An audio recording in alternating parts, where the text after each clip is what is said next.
Good day, students. I'm Patricia Dominic, your social studies teacher. I'm here with your third lesson of class 7. The name is The Mughal Empire Begins. Children, as we have learned in the previous lessons of Delhi Sultanate, that the Indian subcontinent was a very big region and very much attracted to the surrounding nations.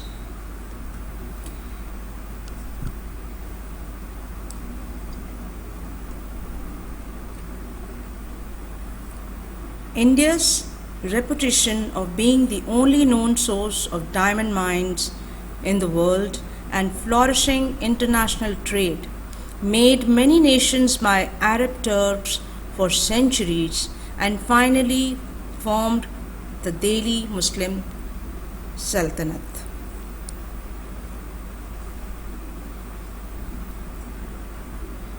During the 12th and the 13th centuries, there was a great impact on culture with the establishment of Delhi Sultanate.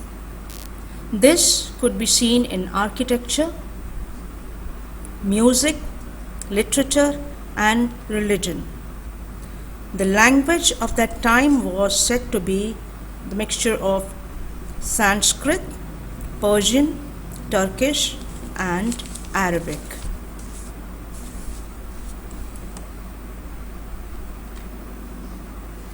A Turkish Mongol conqueror, Temur, launched a massive campaign to invade India in 1398. You all know who Temur was. We have explained it in the previous lesson, who invaded India when there was a Tughlaq dynasty was ruling in the Delhi Sultanate.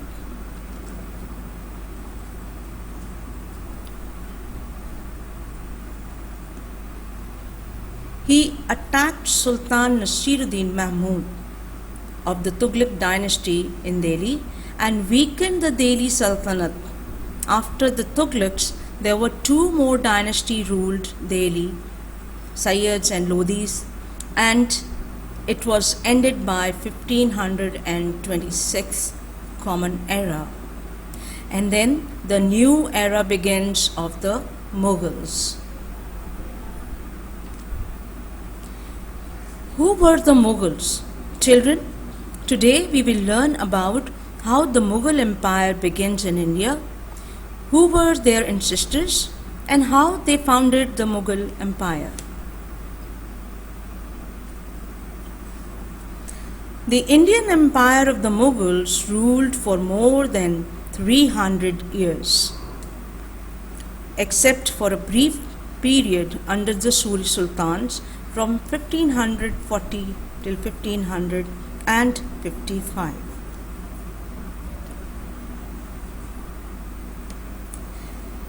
As I explained the word dynasty in the previous lesson, now the Mughal dynasty begins. The rulers from the same family, although the Mughal Empire's time period is from 1526 till 1857, but it was on its peak from 1526 till 1700. And according to the empire's political and defense status, its capitals keep on changing in the beginning. It was Agra, then Fatehpur Sikri, then Lahore, and finally Shah Jahanabad, Delhi.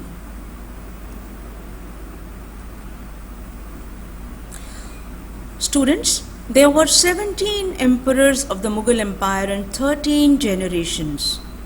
Throughout the 331 years history of the Mughal Empire, the emperors were all members of the same house of Timurids. Let's see the timeline of 6 greatest Mughal rulers who created a golden age in Indian history. Here the timeline.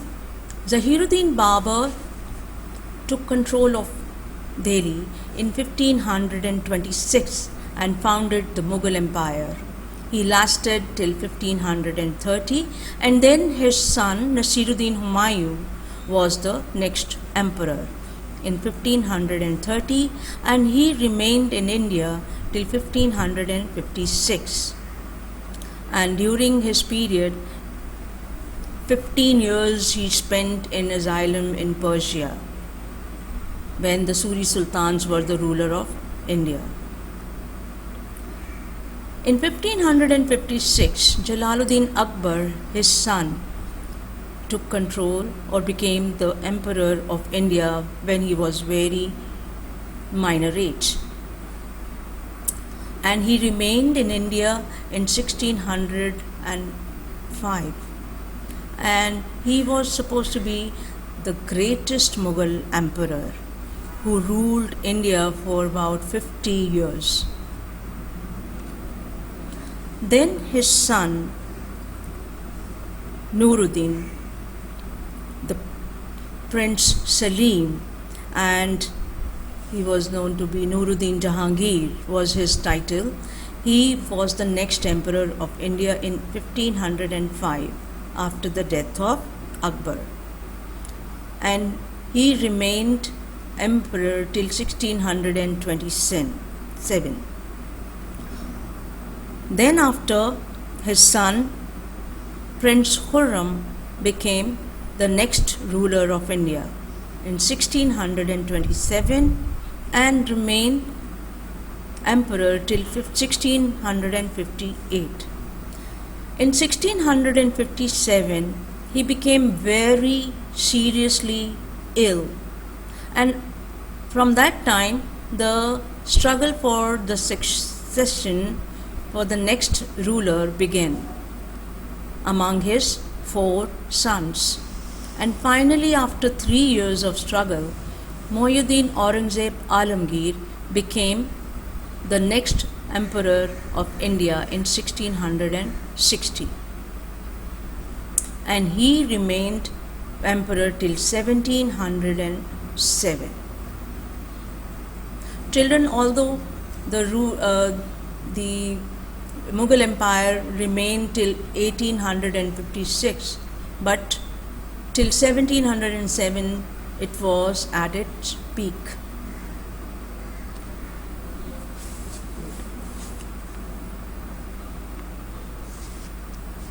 Today we will learn about the first and the founder of Mughal Empire and his son Humayun. Children, Babur's full name was Zahiruddin Muhammad Babur. He was born in 1483 in Fargana in Central Asia. He was the eldest son of Umar Sheikh Mirza. He was descendant of Timur on father's side and Chinggis Khan, a Mongol, on mother's side.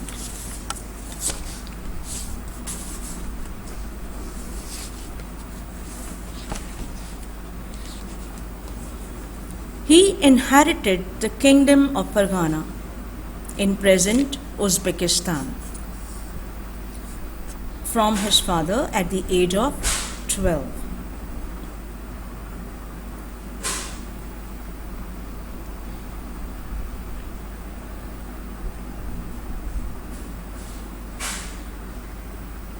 His life from childhood was full of troubles at the hands of his own family members and other rebellious or scheming nobles.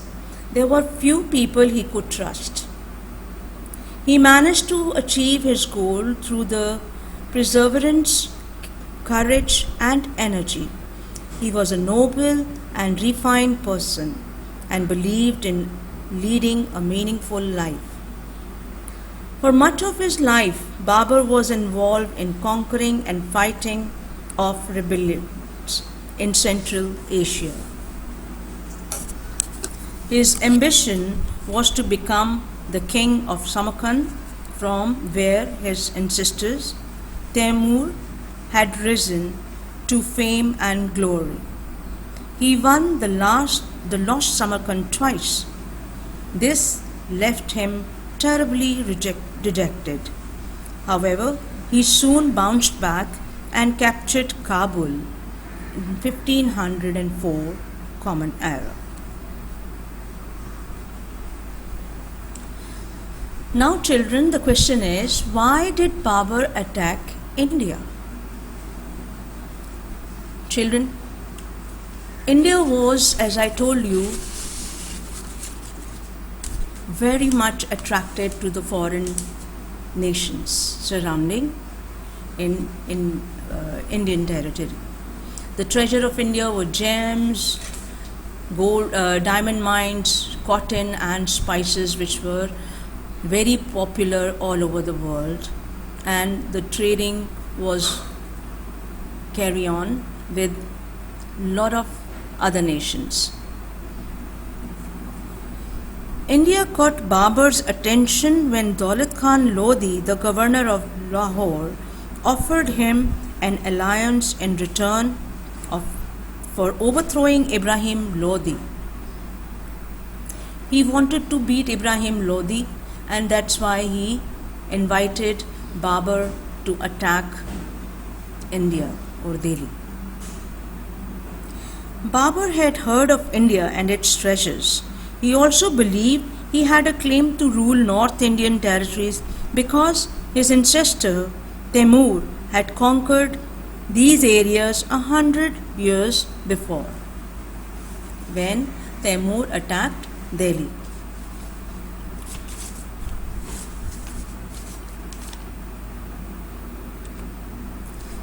Now let's see what happened at the battle at Panipat in April 1526.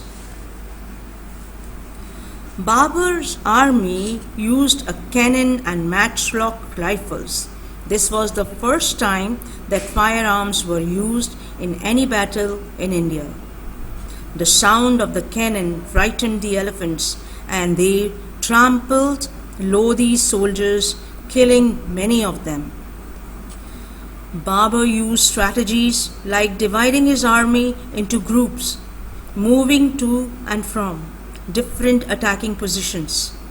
He also set up the cannon and rifles in ready firing positions. They tied the triggers to carts which were tuned round by oxen, and the rifles kept firing rounds till the gunpowder finished. It was the new techniques that these people of India or the Mughal the rulers of India did not know about. And Babur's army, though the Babur's army of 15,000 men was heavily outnumbered by Ibrahim Lodi's army of 1 lakh men and at least 100 war elephants. The battle lasted for a full day, at the end of which Ibrahim Lodi was killed and Babur emerged victorious. He seized control of the Delhi throne. He soon took over more territories and expanded his rule from Kabul to Bengal. So this was a big area and a big region of India which Babur conquered.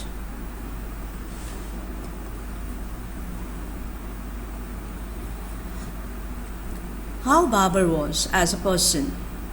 Babur founded the Mughal Empire on the subcontinent and started the golden period in the history of the subcontinent. In addition to being an intelligent warrior, Babur was an accomplished poet and writer in both Turkish and Farsi, the prominent language of culture in Central Asia in those days. He was extremely fond of reading and writing, and encouraged learning in his court. His memoirs are a valuable source of information about himself and about the subcontinent at that time. He wrote detailed observations of the subcontinent in his memoirs. including an elaborate description of its flora and fauna. He was a keen observer with refined taste and a love of gardens. He is buried in Kabul in a garden at a spot he chose for himself.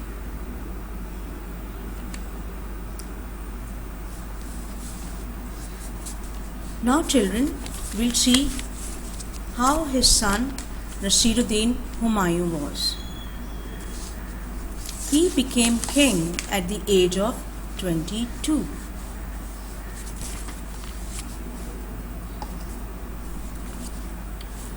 When he was a young man.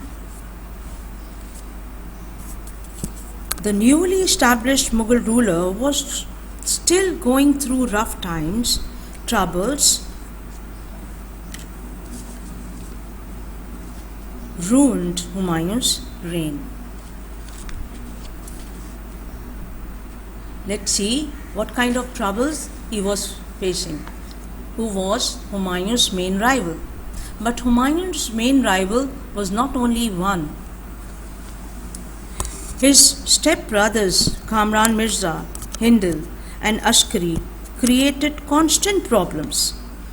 Lodi princes were angry about the Mughals' rise to power. And finally, Sher Shah Suri, the Afghan chief of Bengal, posed a major threat to Humayun's rule.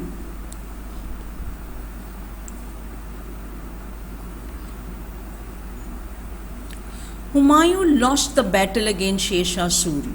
As I told you, in between the Mughal rule, there were 15 years when the rule was not under Mughal Empire.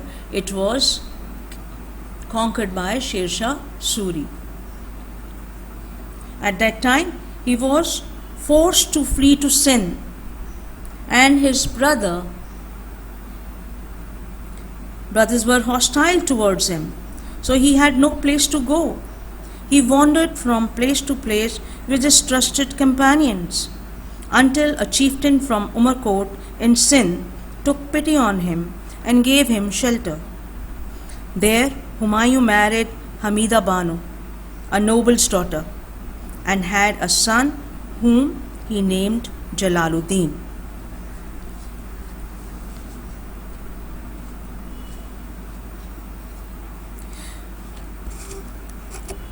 Humayun finally found asylum with Shah Tahmasp of Persia.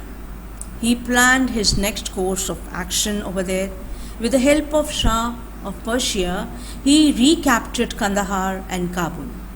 He was kept informed of all the news regarding his empire in India, waiting for the right moment to recover his throne.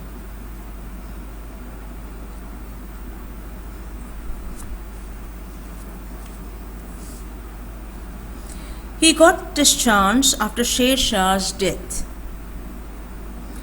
in 1545.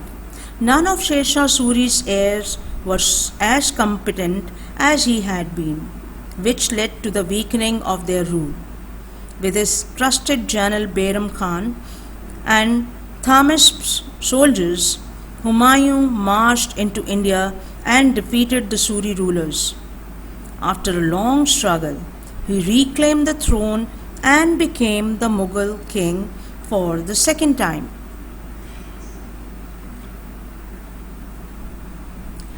How Humayun was as a person. Humayun was a kind and charming gentleman, loved by his companions, but he did not have a dominating personality, which posed problems for him in matters of state. Historians believe he lacked the energy of his father. His main interest was astrology. Astrology is the science of stars, studying the movements of planets and stars to guide his actions. So this is all about Humayun. Children, now it's time for the homework. I hope you all have enjoyed the story of Babur and Humayun and understood how the Mughal Empire founded in India. This is your home task. Students, you will write about why did Babur attack India. Then you will write a note on Battle of Panipat. Who were Humayun's main rivals? Why did Humayun flee to Sindh? How did Humayun regain his throne? Children, when you will write the answers, you can take help of the book as well. You will do all the previous homework till the present lessons work in your social studies copy. And when you will resume, marks will be given on the basis of your homework done in the copy. This is all about this lesson. Thank you. Stay home, stay safe.